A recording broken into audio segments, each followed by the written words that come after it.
இங்க கங்கா வந்து ரொம்பவே யமுனாவ திட்டுறாங்க. இந்த மாரி ஒரு வயசு பையனுக்கு இத்தன தடவ நீ எதுக்குடி கால் பண்ண? எதுக்கு இப்படி பண்ணிட்டு இருக்க? உன்னோட வேலை என்ன? நீ வந்து கலெக்டர் ஆகணுங்கிற குறிக்கோளோட தானே இருக்க. அதபடி பார்க்க வேண்டியது தானே! உன்னைய அப்பா வந்து எப்படிலாம் வளர்த்தாரு? ஏன்டி இப்படி பண்ற? ஏற்கனவே காவேரியோட வாழ்க்கைய நிவின் இப்படி கெடுத்துட்டாரு. இப்ப பாரு காவேரி வந்து என்னமோ கடவுள் அவ பக்கம் இருக்கிறதுனால, இப்ப விஜயோட கல்யாணம் பண்ணிட்டு நல்லா இருக்கா. ஆனா அதே மாரி எப்பவுமே ஒரு சூழ்நிலை அமையும் அப்படின்னு சொல்லிட்டு சொல்ல முடியுமா? ஏன்டி இப்படி பண்ற? உனக்கு இந்த மாரி லவ் பண்ற வயசா உனக்கு? அப்படின்னு சொல்லிட்டு திட்டுறாங்க. இந்த யமுனா பேசாம இருக்காங்க. உடனே காவேரி வந்து யமுனாக்கு சப்போர்ட் பண்றாங்க. அக்கா அப்படிலாம் இருக்காது. இப்போ உன்கிட்ட ஒருத்தவங்க நல்லா பேசிட்டு இருக்கவங்க திடீர்னு பேசலைன்னா நீ என்ன பண்ணுவ? அவங்களுக்கு சிச்சுவேஷன சொல்லி நீ புரிய வைப்பல. அந்த மாரி தான் யமுனா பண்ணியிருப்பா. இந்த மாதிரி நிவின் வந்து ராகினியோட கல்யாணத்த நிப்பாட்ட சொல்லியிருக்காரு. இவ நிப்பாட்டாதனால நிவின் வந்து யமுனாவ தப்பா நெனச்சிட்டு இருக்கான். அதனால என்னைய தப்பா நெனைக்காதீங்க அப்படின்னு சொல்லிட்டு அவ இந்த சிச்சுவேஷன புரிய வைக்கிறதுக்காக இத்தன தடவ கால் பண்ணியிருப்பா. நீ வேற ஏன்க்கா தேவையில்லாம அவள போட்டு திட்டுற அப்படின்னு சொல்லிட்டு சப்போர்ட் பண்ணிட்டு விட்டுறாங்க. அதுக்கப்புறம் யமுனாவ அ கூப்பிடுறாங்க. கூப்பிட்டுட்டு நீ கொஞ்ச நேரம் சென்று நம்ம வீட்டுக்கு வா அப்படின்னு சொல்லிட்டு சொல்ல, ஏன்க்கா எத பத்தி பேசணும்னு கேட்க, இல்ல நீ முதல்ல இங்க நின்னுட்டு நான் எதையும் சொல்ல முடியாது. நீ வந்து நான் வீட்டுக்கு போனதுக்கப்புறம் ஒரு 1/2 அன் ஹவர் கழிச்சு நீ வீட்டுக்கு வந்துருன்னு சொல்லிட்டு காவேரி போயிடுறாங்க. அதே மாரி யமுனாவும் 1/2 அன் ஹவர் கழிச்சு போலாமா? வேணாமா? அக்கா எத பத்தி பேசப்போது? அப்படின்னு தெரியலையேன்னு சொல்லிட்டு யோசனை பண்ணிட்டு இருக்காங்க. உடனே காவேரி யமுனாவுக்கு கால் பண்ணி, உன்னைய வர சொன்னேன்ல, ஏன் இன்னும் வராம இருக்க? வா உடனே வீட்டுக்கு கிளம்புன்னு சொல்ல, உடனே யமுனாவும் வர்றாங்க. உடனே காவேரியும் யமுனாவ தர தரன்னு இழுத்துட்டு கூட்டிட்டு போய் ரூம்குள்ள விட்டு ரூம அடைச்சிடுறாங்க. அத பார்த்துட்டு ராகினி, என்ன இவ இப்படி யமுனாவ கூட்டிட்டு போய் ரூம வேற லாக் பண்ணிட்டா. பேசுறதா இருந்தா வெளிய வச்சு பேச வேண்டியதுதானே, எதுக்கு ரூமுக்குள்ள போய் பேசணும்? அப்ப ஏதோ ஒண்ணு இருக்கு அப்படின்னு சொல்லிட்டு ராகினியும் பின்னாடியே போயி இங்க காவேரியோட ரூமுக்கு வெளிய நிண்டு கதவு கிட்ட ஒட்டு கேட்டுட்டு இருக்காங்க. வீட்ல யாருமே இல்லாததுனால ராகினி இப்படி பண்ற விஷயம் யாருக்குமே தெரியல. இவங்க ஒட்டு கேட்டுட்டு இருக்கும்போது யமுனாட்ட காவேரி எவ்வளவோ கேட்குறாங்க. உண்மைய சொல்லு. எனக்கு கண்டிப்பா தெரியும். நீ இந்த மாதிரி தேவையில்லாம நிவினுக்கு கால் பண்ண மாட்ட. நீ பண்றதுக்கு என்ன காரணம்? நீ அவன லவ் பண்றியா? அப்படின்னு சொல்லிட்டு கேட்கும்போது, இல்லக்கா இல்ல அப்படின்னு சொல்லிட்டு சொல்றாங்க. உண்மைய சொல்லுடி. அப்ப எதுக்கு நீ இத்தன தடவ கால் பண்ண? அதான் நீ கங்காக்காகிட்டயே சொன்னிலக்கா. இந்த மாதிரி நான் அவர்ட்ட புரிய வைக்க தான்க்கா ட்ரை பண்ணேன். அவர எதுக்கு நீ புரிய வைக்கணும்? அது நான் கங்காக்காவ இது பண்ணணுங்கிறதுக்காக, கூல் பண்ணணுங்கிறதுக்காக தான் நான் அப்படி பொய் சொன்னேன். எனக்கு தெரியும் உன்னைய பத்தி. நீ என்ன அவர லவ் பண்றியா? அப்படின்னு திரும்ப கேட்க, உடனே அந்த யமுனாவும், ஆமாக்கா நான் அவர லவ் பண்றேன். இப்ப இல்லக்கா. நான் அவர கொடைக்கானல்ல இருக்கும்போதுலேருந்து லவ் பண்றேன். ஆனா அவரு உன்னைய தான் லவ் பண்றாருன்னு தெரிஞ்சதுக்கப்புறம் நான் கொஞ்சம் விலகிட்டேன். அவருக்கு என் மேல எந்த இன்ட்ரெஸ்ட்டும் இல்ல அப்படின்னு நெனச்சுட்டேன். அப்படின்னு சொல்ல காவேரி அப்படியே ஷாக்கா இருக்காங்க. இப்ப அவருக்கு உன் மேல இன்ட்ரெஸ்ட் வந்துருச்சான்னு கேட்கும்போது, இல்லக்கா இப்ப அவர் லவ் பண்ணல. நான் தான் அவர லவ் பண்றேன். ஆனா கண்டிப்பா அவர நான் கல்யாணம் பண்ணிக்கிருவேன்க்கான்னு சொல்ல, ஓ! அந்த அளவுக்கு உனக்கு தைரியம் ஆயிடுச்சா? இது அம்மாக்கு தெரியுமா? அப்படின்னு சொல்லிட்டு கேட்குறாங்க. உடனே யமுனாவும், அம்மாக்கெல்லாம் எதுவும் தெரியாதுக்கா. ப்ளீஸ்க்கா சொல்லிறாதக்கா அப்படின்னு சொல்லிட்டு சொல்ல, அக்கா நீதான்க்கா என்னையவும் நிவினையும் சேர்த்து வைக்கணும்னு சொல்றாங்க. ஆமாடி இதானே எனக்கு வேலை. நீ படிக்கிற வழிய மட்டும் ஃபர்ஸ்ட்டு பாரு. அப்போ உன்னோட கலெக்டர் கனவுனா என்னாச்சுடி? அவ்வளவுதானா? அப்படின்னு கேட்க, இல்லக்கா நான் கண்டிப்பா கலெக்டர் ஆவேன் அப்படின்னு சொல்ல, ஆமா இப்படி நீ லவ் பண்ணிட்டு தெரிஞ்சா எப்படி கலெக்டர் ஆகுவ? அப்படின்னு கேட்க, உடனே என்னக்கா அதெல்லாம் நான் கலெக்டர் ஆயிருவேன். எனக்கு கண்டிப்பா என்னோட நிவின் கண்டிப்பா என் பக்கத்துல இருந்தா நான் வந்து கண்டிப்பா கலெக்டர் ஆயிருவேன். அப்ப அவர் இல்லைன்னா கலெக்டர் ஆக மாட்டேன். அப்படித்தானே இப்படின்னு சொல்லிட்டு காவேரி கேட்க, இல்லக்கா என்னைய நிவின் வந்து கோச்சிங் சென்டருக்குலாம் என்னைய சேர்த்து விட்டாரு தெரியுமா? எனக்கு என் மேல ரொம்பவே அக்கறையா இருக்காருக்கா. அவர் இருந்தா கண்டிப்பா நான் வாழ்க்கையில முன்னேறிருவேன்க்கா. நீ தான்க்கா என்னைய எப்படியாவது சேர்த்து வைக்கணும்னு சொல்ல, உடனே காவேரியும் யோசிக்கிறாங்க. என்னதான் இருந்தாலும் லவ்வுங்கிறது எப்ப வேணாலும் வரலாம். நம்ம இதெல்லாம் தடை போட முடியாதுன்னு அவங்களுக்கு நல்லாவே புரியுது. அவளுக்கு ஒரு நல்ல சிஸ்டரா நம்ம இருக்கணும்னு சொல்லிட்டு, சரி நான் நிவின பார்த்து பேசுறேன்னு சொல்லிட்டு இவங்க சொல்றாங்க. அக்கா தேங்க்ஸ்க்கா அப்படின்னு சொல்லிட்டு இவங்க ரொம்பவே சந்தோஷப்படுறாங்க யமுனா. அதுபடியே அந்த காவேரியும் நிவினுக்கு கால் பண்றாங்க. உடனே நிவின் ரொம்ப சந்தோஷமா காவேரி அப்படின்னு சொல்லிட்டு கால் அட்டெண்ட் பண்ணி பேசும்போது, நான் உங்கள தனியா மீட் பண்ணணும்னு சொல்றாங்க. ஓ! அப்படியா? சரி, சரி அப்படின்னு சொல்லிட்டு சொல்ல, நான் சொல்ற இடத்துக்கு வந்துருங்க அப்படின்னு சொல்லிட்டு சொல்ல, உடனே 2 பேரும் வந்து ஒரு இடத்துல மீட் பண்றதுக்காக இருக்காங்க. உடனே இவங்க கிளம்பி வெளிய போறாங்க. வெளிய போயிட்டு நிவின மீட் பண்ணி, இதுக்கு ஒரு முடிவு பண்ணிட்டு வருவோம். இப்படியே யமுனாவ விட்டா யமுனாவும் ரொம்ப டிஸ்டர்ப் ஆகி படிப்புல கவனம் செலுத்தாம போயிருவா அப்படின்னு சொல்லிட்டு இவங்க நினச்சிட்டு நிவின்ட்ட பேசுறதுக்காக போறாங்க. அப்போ பார்த்தீங்கன்னா ரோட்ல நிண்டு நிவின்ட்ட பேசிட்டு இருக்காங்க. இந்த மாதிரி யமுனா அவங்கள லவ் பண்றதா சொல்றா. இது நீங்க அப்படின்னு சொல்லிட்டு கேட்கும்போது, நிவின் உடனே என்ன யமுனா என்னைய லவ் பண்றாளா? அப்படின்னு கேட்க, உங்களுக்கு எதுவுமே தெரியாதா? அப்ப அவ உங்களுக்கு தெரியாம தான் அவ இப்படிலாம் பண்ணிட்டு இருக்காளா? உங்களுக்கு அடிக்கடி இத்தனை தடவை கால் பண்ணுறா, இத்தனை தடவை மெசேஜ் பண்ணியிருக்கா, அதுக்கெல்லாம் என்ன அர்த்தம்னு உங்களுக்கு தெரியவே இல்லையா? உங்களுக்கு எப்படி புரியாமல் இருக்கும்? நீங்கள் இப்படி சின்ன பொண்ணோட மனசில் இப்படி எதுக்கு நீங்கள் இது பண்ணிகிட்ருக்கீங்க, ஆசையை வளர்த்துட்ருக்கீங்கன்னு அடுக்கடுக்காக பேசிட்டு போக, உடனே நிவின் கொஞ்சம் நிறுத்துறியா காவேரி அப்படின்னு சொல்லிட்டு சொல்கிறாங்க கோவத்தோட. உடனே காவேரி என்ன இவர் இப்படி சொல்கிறான்னு சொல்லிட்டு சைலண்ட் ஆக, நான் எப்படி யமுனா லவ் பண்ண முடியும்? நான் எதுக்கு யமுனா லவ் பண்ணுறேன்? அவன் மேலே உள்ளது எனக்கு ஒரு கரிசனை மட்டும்தான். உன்னோட தங்கச்சி அவ்வளோதான். அவளுக்கு எல்லாமே நான் நல்லா செய்யணும் அப்படின்னு நினச்சேன். அவளுக்கு அவள் கலெக்டர் ஆகிறதுக்கு நான் எல்லா ஹெல்ப்பும் பண்ணினேன். அவ்வளோதான், வேறு அவளெல்லாம் லவ் பண்ணலை அப்படின்னு சொல்லிட்டு சொல்ல, உடனே காவேரியும் என்ன சொல்கிறீங்க? கரிசனைனா இப்படி நீங்கள் இந்த மாதிரிலாம் அவளுக்கு கோச்சிங் சென்டர்லாம் சேர்த்து விட்ருக்கீங்க, அதையெல்லாம் அவள் தப்பாக நினச்சிட்ருக்கான்னு சொல்ல, அவள் தப்பாக நினச்சிக்கிட்டா நான் என்ன செய்ய முடியும் காவேரி? எனக்கு துளி கூட அவள் மேலே எனக்கு இன்ட்ரெஸ்ட்டே இல்லை. நான் வேற ஒருத்தவங்கள லவ் பண்ணும்போது நான் எப்படி அவளை லவ் பண்ண முடியும்னு கேட்க, என்ன சொல்கிறீங்க, வேற ஒருத்தவங்கள லவ் பண்ணுறீங்களா அப்படின்னு கேட்க, என்ன காவேரி தெரியாத மாதிரி பேசுகிறேன்? என் மனசில் இருந்து அவ்வளோ சீக்கிரம் நான் உன்னை வெளியே எடுத்து போட்டுருவேன் நீ நினச்சியா? எப்படி உன்னால் நினைக்க முடிஞ்சுச்சு அப்படின்னு சொல்லிட்டு கேட்க, இவங்க அப்படியே திகச்சு போய் நிற்கிறாங்க. இங்கே பாருங்கள் நிவின், நான் இப்போ விஜயோட ஒய்ஃபு. நீங்கள் என்னைய லவ் பண்ணுறதுல ஒரு பிரயோஜனமும் இல்லை அப்படின்னு சொல்லிட்டு காவேரி சொல்கிறாங்க. உடனே காவேரியும் என்ன சொல்கிறீங்க நீங்கள்? எனக்கு ஒன்றும் புரியலை. எனக்கு கல்யாணம் ஆயிடுச்சு, இப்படி என்ன நீங்கள் பேசிகிட்டு இருக்கீங்க? ஏன் இப்படிலாம் பேசிகிட்டு இருக்கீங்க? நான் ஏற்கனவே சொல்லிட்டேன்ல, இனிமேல் நம்மளுக்கு எந்த உறவும் இல்லை அப்படின்னு. நீங்கள் வேறு யாரையாவது பார்த்து கல்யாணம் பண்ணுறது தான் நல்லது. நீங்கள் முதல்ல கொடைக்கானல் போங்க. இதுக்கு தேவையில்லாமல் இங்கே யமுனா மனசுலையும் நீங்கள் ஆசையை வளர்த்துட்ருக்கீங்க அப்படின்னு சொல்லிட்டு கேட்க, அது அவளோட விஷயம், எனக்கு அதை பற்றி ஒன்றும் கவலை இல்லை. நான் அவகிட்ட என்னைக்காவது தப்பாக நடந்திருக்கிறேனான்னு கேட்டு பாருங்கள். அப்படிலாம் எதுவுமே கிடையாது. என் மனசில் எப்போதுமே காவேரிக்கு மட்டும் தான் இடம் இருக்குது. காவேரியை தான் நான் லவ் பண்ணுறேன், காவேரியோட தான் நான் வாழுவேன். கண்டிப்பாக என்னோடய காதல் கண்டிப்பாக சேர்த்து வைக்கும் அவளோட அப்படின்னு சொல்லிட்டு சொல்ல, உடனே காவேரிக்கு கோவம் வந்துடுது. நிறுத்துங்க நிவின், என்ன சொல்லிட்டு இருக்கீங்க? நான் இப்போ வேற ஒருத்தரோட பொண்டாட்டி, என்கிட்ட எப்படி பேசிகிட்டு இருக்கீங்க? அவர் கேட்டால் என்ன ஆகும்னு உங்களுக்கு தெரியுமா அப்படின்னு கேட்க, என்ன ஆகும்? அவரே தான் என்கிட்ட சொல்லியிருக்காரு, நீங்கள் 2 பேரும் அக்ரிமெண்ட் கல்யாணம் தான் பண்ணியிருக்கீங்க. நீங்கள் என்ன ஒரு வருஷம் வெயிட் பண்ணுங்கள். ஓ, இப்போ அந்த ஒரு வருஷம் முடிஞ்சு 7 மாதம் ஆயிடுச்சு இல்லையா?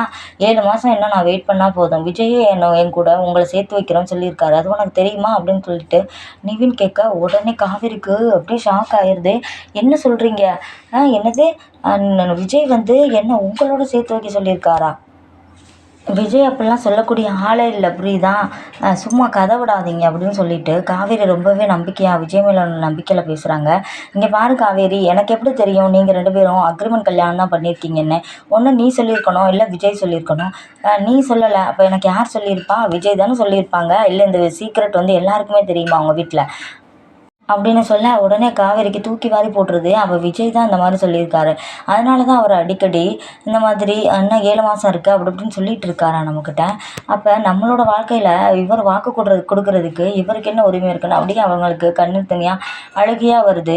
உடனே காவேரி சொல்கிறாங்க, அவர் வாக்கு கொடுத்தா அவர் சேர்த்து வச்சா நான் உங்கள் கூட வாழ்ந்துருவேன் நீங்கள் நினைக்கிறீங்களா? போய் உங்கள் வேலையை பாருங்கள் சரியா? இனிமேல் உங்களை பார்த்து பேசுகிறதுக்கு ஒன்றுமே இல்லை. யமுனா வாழ்க்கையிலையும் நீங்கள் தலையிடாதீங்க, அவள் கூட எந்த பேச்சுவார்த்தையும் வச்சுக்காதீங்கன்னு சொல்லிட்டு விறுவிறுன்னு இவங்க கோவத்தோட ரொம்பவே கத்துறாங்க. அந்த டைம் ரோட்ல தாத்தா கார்ல வரவே அப்படியே தாத்தா பார்க்குறாரு, என்ன காவேரி இப்படி நின்று கத்திட்டு இருக்கா அப்படின்னு சொல்லிட்டு நிவினையும் பார்க்குறாரு. நிவினை பார்த்துட்டு, இது அந்த பையன்ல இந்த மாதிரி முன்னாடியே காவேரியை லவ் பண்ணுறேன்னு சொல்லிட்டு பசுபதி வீடியோலாம் போட்டு காமிச்சாரு, அந்த பையன் மாதிரி இருக்கே அப்படின்னு, ரிசப்ஷன் கூட வந்தானே அப்படின்னு சொல்லிட்டு பார்க்குறாரு. அம்மாடி காவேரி என்னம்மா அப்படின்னு சொல்லிட்டு கேட்கும்போது, தாத்தா ஒன்றும் இல்லை தாத்தா, சும்மா பேசிகிட்டு இருந்தேன் அப்படின்னு சொல்ல, சரிம்மா வாரியா வீட்டுக்குன்னு கேட்க, உடனே நானும் வாரேன் தாத்தான்னு சொல்லிட்டு காரில் போய் ஏறிக்கிறாங்க. அப்போ தாத்தா காவேரியவே பார்க்குறாரு. என்ன தாத்தா என்னையே பார்த்துட்டு வரீங்கன்னு கேட்க, இல்லைம்மா ஒன்றும் இல்லை, உங்கள் 2 பேருக்கு ஏதாவது பிரச்சனையா, எதுக்கு நீ கத்திட்டு இருந்த மாதிரி இருந்துச்சுன்னு சொல்ல, இல்லை தாத்தா ஒன்றும் இல்லை, என்ன பிரச்சனை வரப்போகுது அவரோட, எனக்கு சும்மா வழியில் போகும்போது அவரை பார்த்தேன், சரின்னு 2 வார்த்தை பேசினாரு, அதான் பேசிடணுன்ட்டேன்னு சொல்லியிருக்காங்க. அதோட தாத்தா சொல்கிறாரு, என்னதான் உன் வாய் சொன்னாலும் கண்ணெல்லாம் ரொம்பவே கலங்கி போயிருக்கேம்மா, ஏம்மா என்னாச்சும்மா அப்படின்னு சொல்லிட்டு கேட்கும்போது இவங்க உண்மையை சொல்கிறாப்புல இல்லை. உடனே தாத்தா சொல்கிறாரு, இந்த மாதிரி நீ அழுகிறத பார்த்தா எனக்கே ஒரு மாதிரி இருக்குமா, நீ இப்படி எப்போவுமே சிரிச்சிட்டே இருக்கணுமா, அதுதாம்மா அந்த தாத்தாவுக்கு வேணும். நீ லைட்டாக சோகம் பண்ணால் கூட இந்த தாத்தாவால் தாங்க முடியலை, ஏன்னு தெரியலம்மா, நான் உன் மேலே அவ்வளோ பாசம் வச்சுட்டேன்னு நினைக்கிறேன் அப்படின்னு சொல்லிட்டு சொல்ல, உடனே காவேரி சொல்கிறாங்க, நீங்கள் பாசம் வச்சது இருக்கட்டும் தாத்தா, பாசம் வைக்க வேண்டியவங்க என் மேலே பாசம் இல்லையே தாத்தா அப்படின்னு சொல்ல, என்னம்மா சொல்கிற, ஏம்மா அப்படி சொல்கிறேன்னு கேட்க, இல்லை தாத்தா ஒன்றும் இல்லை, மனசுக்கு ரொம்ப ஒரு மாதிரி மாதிரியா இருக்குது தாத்தான்னு சொல்ல, ஏம்மா என்னாச்சு, அந்த பையன் எதுவும் சொன்னானா அப்படின்னு கேட்க, இல்லை தாத்தா நிவினா, அவனுக்கு எனக்கும் என்ன தாத்தா இருக்குது, அவன் எதுவும் சொல்லலை அப்படின்னு சொல்ல, அப்போ விஜய் எதுவும் சொன்னானான்னு கேட்க அவங்க சைலண்ட்டாக இருக்காங்க. அதை பார்த்துட்டு விஜய்க்கு இவங்க தாத்தாவுக்கு தெரிஞ்சிருது. அப்போ விஜய் தான் எதுவும் சொல்லியிருக்கான் அப்படின்னு சொல்லிட்டு, ஏம்மா விஜய்க்கும் உனக்கு எதுவும் பிரச்சனையான்னு கேட்கும்போது காவேரி வாயவே திறக்காம நிவின் சொன்னதையும் நினச்சி பார்க்குறாங்க.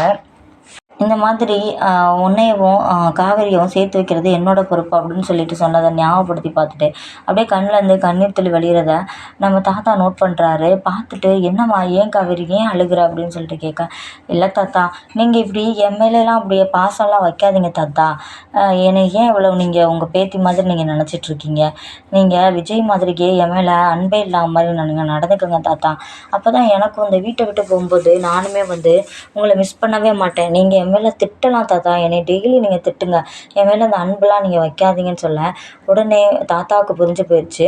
இவ வந்து என்னை 7 மாதத்துக்குள்ளே போயிடுவா அப்படிங்கிற இதில் தான் இன்னுமே இருக்கா போல், அதனால தான் நான் போயிடுவேன், அப்புறம் நீங்கள் ரொம்ப கஷ்டப்படுவீங்க தாத்தா அப்படின்னு சொல்லிட்டு சொல்லாமல் சொல்கிறா அப்படின்னு நினச்சிட்டு தாத்தா சொல்கிறாரு, எதுக்குமா அப்படிலாம் சொல்கிற, எதுக்கு நீ எங்கே போகிற அப்படின்னு சொல்லிட்டு கேட்க, உன்னை நான் எங்கேயும் போக விட மாட்டேன், நீ வந்து என் பேரனோட தான் கடைசி வரை இருக்கணும், என் பேரனோட தான் நீ இருப்ப அப்படின்னு சொல்லிட்டு சொல்ல, காவேரி வந்து ஒரு நமட்டு சிரிப்பாக சிரிக்கிறாங்க. என்னம்மா சிரிக்கிற அப்படின்னு சொல்லிட்டு கேட்க, இல்லை தாத்தா உங்களை நினச்சா எனக்கு சிரிப்பு வந்துருச்சு, நீங்கள் இப்படிலாம் நினச்சிட்டு இருக்காதீங்க தாத்தா அப்படின்னு சொல்ல, அப்போ தாத்தாவுக்கு வந்து நல்லாவே புரிஞ்சிருச்சு காவேரிக்கும் விஜய்க்கும் ஏதோ பிரச்சனை அப்படின்னு சொல்லிட்டு.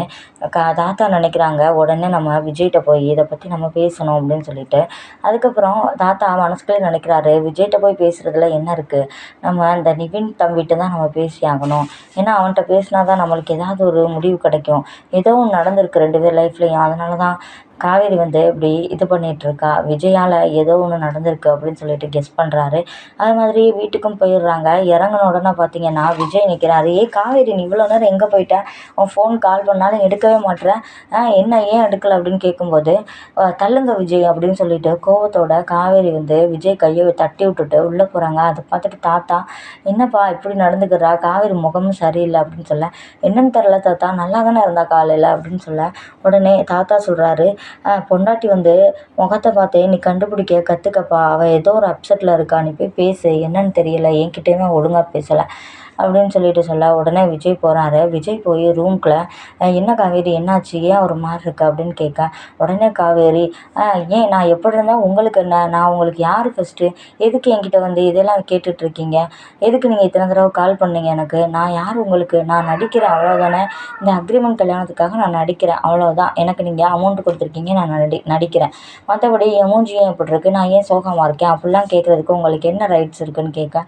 உடனே விஜய் இப்படியே இருக்கார், என்ன ஏன் திடீர்னு இப்படிலாம் பேசுகிறேன் அப்படின்னு சொல்ல, நான் நிவினை பார்த்து பேசினேன் விஜய் அப்படின்னு சொல்லிட்டு சொல்ல, உடனே ஏன் அவரை திடீர்னு பார்த்த அப்படின்னு கேட்க, உடனே நான் அந்த யமுனா விஷயமா பேச போனேன், அப்போ தான் எனக்கு ஒன்று தெரிஞ்சிச்சு, நீங்கள் சொல்லியிருக்கீங்களாமே இந்த மாதிரி 7 மாதம் கழித்து நானே உன்னைய காவேரியோட சேர்த்து வைக்கிறேன், காவேரியை உன்னோடையே அனுப்பி வச்சுருவேன் அப்படின்னு சொல்லியிருக்கீங்களாமே அப்படின்னு சொல்லிட்டு காவேரி வந்து விஜய்கிட்ட கேட்குறாங்க.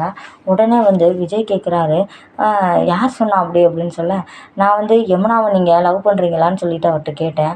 அவருக்கு வந்து இந்த மாதிரி நான் உன்னைய லவ் பண்ணும்போது, உன்னைய கல்யாணம் பண்ண போகும்போது மறுபடியும் உன் தங்கச்சி நான் லவ் பண்ண போகிறேன்னு கேட்டார். அதோட தான் நான் எப்படி உங்களை கல்யாணம் பண்ணுவேன்னு கேட்டதுக்கு, உன் புருஷனே வந்து என்னையோட சேர்த்து வைக்கிறேன்னு சொல்லியிருக்கான்னு சொல்கிறாங்க. சூப்பர், நல்ல வேலை பார்க்குறீங்க விஜய் நீங்கள், சூப்பர் சூப்பர் அப்படின்னு சொல்லிட்டு சொல்ல, இவர் அப்படியே மூஞ்சிலாம் இது பண்ணி போயிருக்கு. உடனே காவேரி சொல்கிறாங்க, நீங்கள் என்ன வேலை பார்த்துட்ருக்கீங்கன்னு உங்களுக்கு தெரியுதா, இப்போ நான் யாரோட பொண்டாட்டியாக இருக்கேன், விஜயோட பொண்டாட்டி சரியா, இந்த டைமில் நீங்கள் இப்படி போய் சொல்லியிருக்கீங்களே இதுக்கு என்ன பேர் விஜய் அப்படின்னு சொல்லிட்டு ரொம்பவே கோவப்படுறாங்க. இங்கே பாரு காவேரி, இப்போ நீ கோவமாக இருக்க, நம்ம அப்பாடம் பேசலாம் அப்படின்னு சொல்லிட்டு விஜய் சொல்கிறாரு, நான் இப்போயே பேசி ஆகணும், இதை பற்றி நான் இப்போயே பேசி ஆகணும் அப்படின்னு சொல்லிட்டு சொல்ல, உடனே இந்த சவுண்டு வந்து வெளியே கேட்குது. தாத்தா, ராகினி எல்லாருமே நின்று இதை பார்த்துட்ருக்காங்க. அதை பார்த்துட்டு தாத்தா சொல்கிறாரு, ராகினி நீ உள்ளே போமா அப்படின்னு சொல்ல, ஏன் நான் இங்கே இருந்தா என்ன அப்படின்னு கேட்க, நீ உள்ளே போறியா இல்லையாம்மா அஜய், உன் பொண்டாட்டியை கூட்டிகிட்டு உள்ளே போ அப்படின்னு சொல்ல, உடனே அஜய் பொட்டி பாம்பா ராகினியை கூட்டிகிட்டு உள்ளே போயிடுறாங்க. ரூமே அடைச்சதுனால ஒன்றுமே சவுண்டு கேட்க மாட்டுது.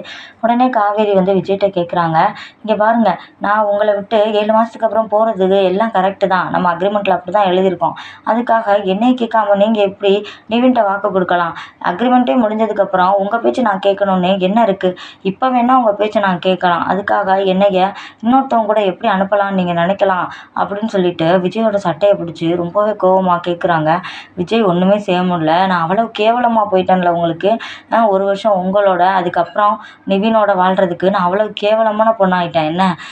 உங்களுக்கெல்லாம் மனசாட்சியே இல்லையா அப்படின்னு சொல்லிட்டு பெட்டில் உட்காந்து அழுகுறாங்க ரொம்பவே. விஜய் வந்து பக்கத்தில் போயிட்டு, காவேரி என்னை மன்னிச்சிரு, நான் என்னை கல்யாணம் பண்ணி இவ்வளோ உன் வாழ்க்கை இப்படி சீரழிஞ்சிருவேன்னு சொல்லிட்டு தான் உன்னை அவன் தானே உண்மையாக லவ் பண்ணுறான், அதனால அவனோட சேர்த்து வைப்போன்னு நினச்சேன். தள்ளுங்க விஜய் அப்படின்னு சொல்லிட்டு தள்ளி விடுறாங்க. என்னட்ட வராதிங்க, என் பக்கத்துலேயே வராதிங்கன்னு சொல்கிறாங்க. தாத்தா வெளியேருந்து எல்லாத்தையும் கேட்குறாரு. அவங்களுக்குள்ளேயே ஒரு புரிதலுக்கு வரட்டும் அப்படின்னு சொல்லிட்டு நினச்சிடுறாரு தாத்தா. ஆனால் நம்ம நிவின்ட்ட கண்டிப்பாக பேசியே ஆகணும் இதை பற்றி. நிவின்ட்ட நம்ம எல்லாத்தையும் விலாவரியாக சொல்லிட்டோம்னா அவன் வந்து எப்படியும் காவேரி லைஃப்பை விட்டு போயிடுவான் அப்படின்னு சொல்லிட்டு யோசிக்கிறாரு. இல்லைன்னா பாவம் அந்த பையனும் வந்து காவேரி வருவான்னு நினச்சிக்கிட்டே அந்த பையனை உட்காந்துட்டு இருக்கணும்னு சொல்கிறாங்க. விஜய் வந்து டக்குன்னு காவேரியோட மடியில் சாஞ்சிடுறாரு. சாஞ்சிட்டு அப்படியே ஒரு மாதிரி அழுகுறாரு. நீங்கள் எந்திரிங்க ஃபஸ்ட்டுன்னு சொல்ல இவர் கேட்கவே மாட்டுறாரு. என்னை மன்னிச்சிட்டேன்னு சொல்லு காவேரி, என்னை மன்னிச்சிட்டேன்னு சொல்லு அப்படின்னு சொல்ல, இங்கே இருங்க விஜய் நீங்கள் எந்திரிங்க ஃபஸ்ட்டுன்னு சொல்ல இவங்க கேட்கவே இல்லை. விஜய் வந்து அவங்க மடியை விட்டுட்டு எந்திரிக்கிறாப்புல இல்லை. நீங்கள் எந்திரிக்கிறீங்களா இல்லையான்னு சொல்ல, என்னை மன்னிச்சிட்டேன்னு சொல்லு, நான் தான் தப்பு பண்ணிட்டேன், என்னை மன்னிச்சிட்டேன்னு சொல்லுன்னு சொல்ல, உடனே தாத்தாவுக்கு கேட்குது. பையன் வந்து அவன் கண்டிப்பாக இது பண்ணிட்டான் போல், அவன் தவற உணர்ந்துட்டான்னு சொல்லிட்டு வெளியே நின்று தாத்தா கேட்டுட்ருக்காரு. கண்டிப்பாக நம்ம நிவின்ட்ட பேசினோம்னா விஜய் காவேரி லைஃபு எப்படியே ஸ்மூத்தாக போயிடும், காவேரி எப்படியும் விஜயை மன்னிச்சிடுவா அப்படின்னு சொல்லும்போது காவேரியும் உள்ளே இருந்து அவங்கள மன்னிச்சிட்டேன், நீங்கள் எந்திரிங்க ஃபஸ்ட்டு, நீங்கள் குழந்த மாதிரி ஏன் பண்ணிகிட்ருக்கீங்கன்னு சொல்ல விஜய் வந்து எந்திரிச்சு உட்கார்றாரு. ஐயோ! உங்களை என்ன செய்கிறதுனே எனக்கு தெரியலை அப்படின்னு சொல்ல, உடனே என்னை மன்னிச்சிட்டேல்ல அது போதும் அப்படின்னு சொல்லிட்டு, இனிமேல் நான் நிவின்ட்ட இதை பற்றி சொல்லவே மாட்டேன். ஆனால் எனக்கு ஒன்று நீ சொல்லணும் அப்படின்னு சொல்ல, என்ன சொல்லணும் அப்படின்னு கேட்க, இனிமேல் வந்து 7 மாதத்துக்கு அப்புறம் நான் போயிடுவேன் அப்படின்னு மட்டும் நீ சொல்லாத அப்படின்னு சொல்ல, உடனே காவேரி எப்படி யோசிக்கிறாங்க. யோசிச்சுட்டே இருக்காங்க.